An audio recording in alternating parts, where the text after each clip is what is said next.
Здравейте, приятели! Днес ще пробваме този Fish Finder или тази подводна камера от AliExpress за 80 лева. Fish Finder Through the Muddy Water. През мътната вода. Ето това е камерата с дисплея. Се отваря така. Включваме камерата, която е на ролка около 30 метра. Включваме дисплея.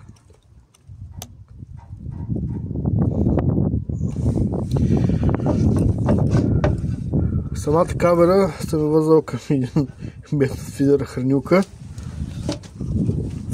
Флет фидер. Защото ние всеки път пада така както трябва да бъде, така с тези два пина надолу. Сега това нещо може да се преработи по 1000 начина, с пръчка или с нещо, с каквото ви дойде на къла, можете да го направите така, че вие да си го пускате, така да си гледате, ако сте с лодка, разбира се, надуваема. Кабела на тази рока е около 30 метра, така го дават по спецификация. Сега вкъщи сега ще направим един тест, който е на една цистерна вкъщи за вода, дъждовна вода. Това е било цистерна за нафта едно време, но тъй като вече нафта е с космически цени, вече става цистерна за дъждовна вода. Така, както се вижда, значи водата е доста мътна. Не може да се види коста отдолу. И сега ще пуснем камерата, за да видим, ще видим ли въобще нещо. Сега значи малко ще ме е трудно с тази ръка с вода, но все пак това ми е първия клип, така че не се сърдете много. Пускаме камерката, да видим на къде ще гледа. Така.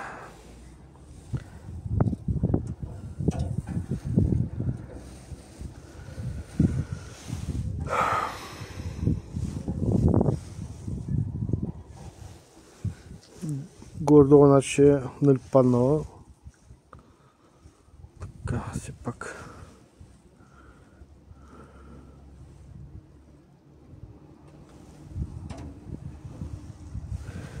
Така.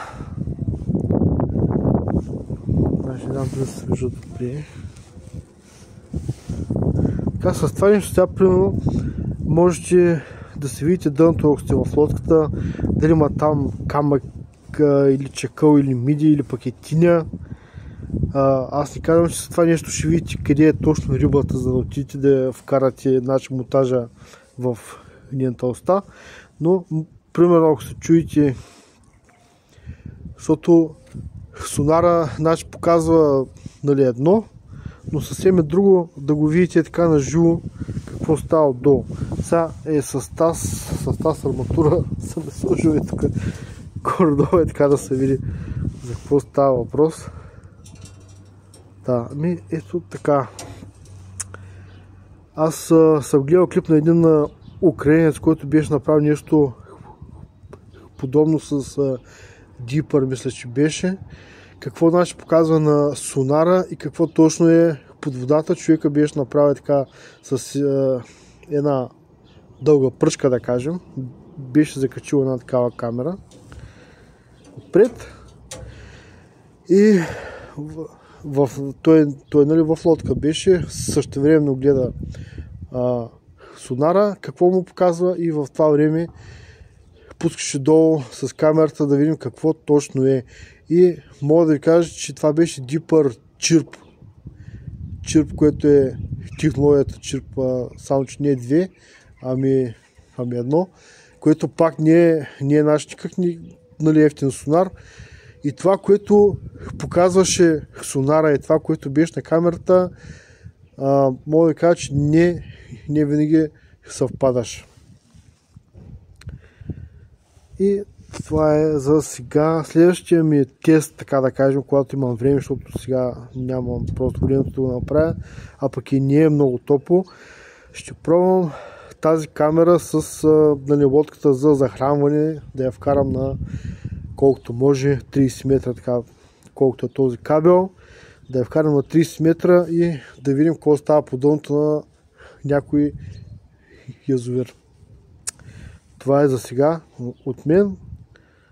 Ако ви е харесал този клип, можете да го лайкнете и да се абонирате за моят канал.